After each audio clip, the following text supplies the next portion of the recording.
In this episode of the UX Tea Break, I talk about a foolproof method for writing good survey questions.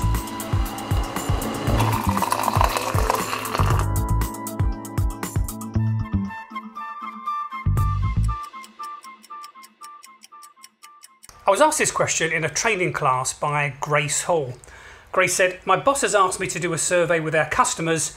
Any tips on writing good survey questions?" So I chose this question because I've not been very complimentary about surveys in the past.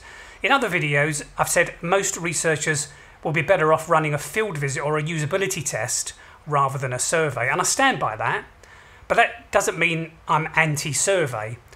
Done well, a survey can provide great insights. The problem is that surveys aren't often done well, and one of the biggest culprits is having poorly phrased survey questions.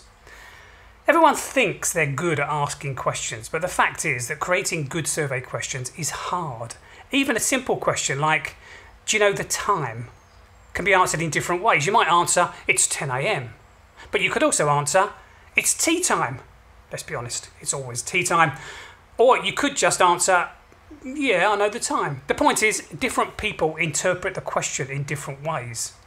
Now, experienced survey practitioners are aware of these issues and have an incredibly useful tool you can use to test your own survey questions. It's called the cognitive interview. So the cognitive interview is a technique for pilot testing questions on surveys. The way it works is you ask a volunteer the question on your survey, but you're not really interested in their answer. With a cognitive interview, you're more interested in how your participants arrived at their answer.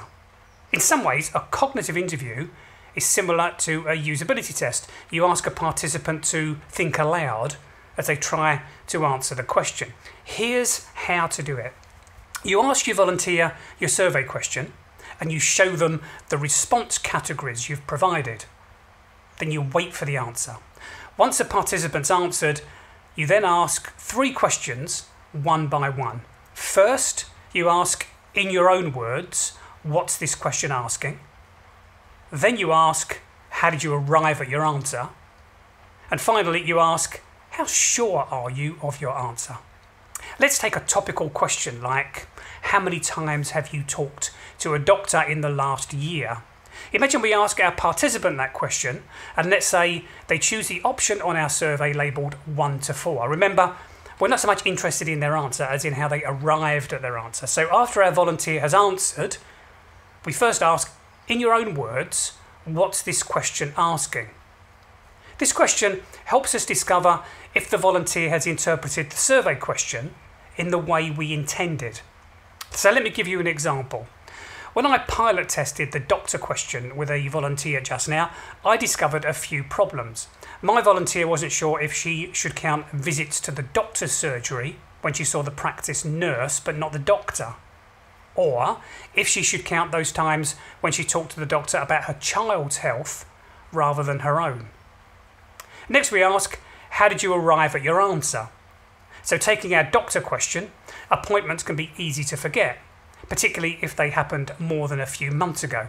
My volunteer pointed out that it wasn't clear if the question meant the last 12 months or the last calendar year. And lastly, we ask, "How sure are you of your answer?" What we want to find out is how our volunteer made their estimate. As another example, imagine I asked you a question like, "In the past month, how many times have you brushed your teeth?" The chances are you'd probably resort to an average. I do it twice a day, so... But this can risk an overestimation because you forget the times you went to bed drunk or tired or skip brushing your teeth for some other reason. Another issue here is that people may edit their responses to be socially desirable. So with our doctor question, imagine we offer choices like 0, 1 to 4, 5 to 10, and more than 11. If you've been to the doctor 5 times, you may decide to pick 1 to 4 so as not to appear like a hypochondriac. So the best way to design good survey questions, like the best way to design anything, is to test it. In this case, with a cognitive interview. Then you iterate and test again.